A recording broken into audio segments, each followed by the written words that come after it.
لازم ما می‌خواهیم که یک آهنگ تازه ایجاد خویش را بهر تماشابینان برنامه اجرا می‌کردید.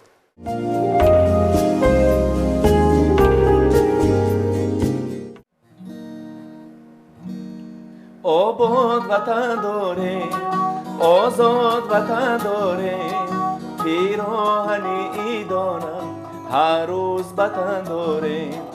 چون دادر و چون خواهر پرورده یک مادر، از دولتی پاینده از عشق سخن داریم. شکرانه آبادی، شکرانه آزادی، شکرانه این دولت، شکرانه این وحدت. آبادی، آزادی، این دولت، این وحدت.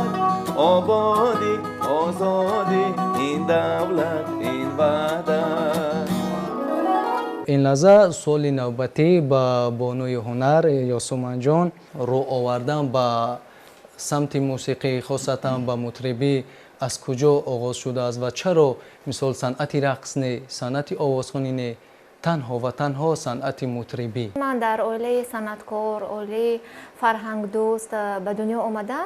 مهر صنعت از زمان خورده در دل من پیدا بود و از این حساب مادرم مرا در مکتب صنعت شهر استروشن راهنمایی نمودند و من آنجا از آموزش نوازش سازهای موسیقی برخوردار شدم و چخیلی که میگویند از زمان خورده اگر که انسان به یگان کار شغل ورزد، البته که مهر همون کسب در دلش جا می شود. من بسیار اهمیت دادم بسیار در زندگی که وقتی که انسان ها کودکان را ما تربیت می دهیم، وقتی که از ساحه‌های گوناگون، کسب‌های گوناگون آنها را برخوردار می‌کنیم و برای انتخاب کسب خویش آنها در وقتی که به سن بلاغت می‌رسند، همون کسبی که در آوان خورده اجرا کرده بودند، یعنی که کارهایی که در آوان خورده اجرا می‌شد، همون کسب را انتخاب می‌کنند.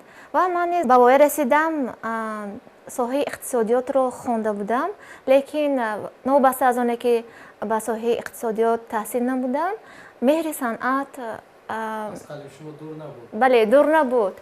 همیشه سرودها و آهنگهای جذاب رو گوش میکردم و نتوانستم از زمین ساحه صنعت دور باشم و رو آوردم به دوباره به صنعت موسیقی. بله.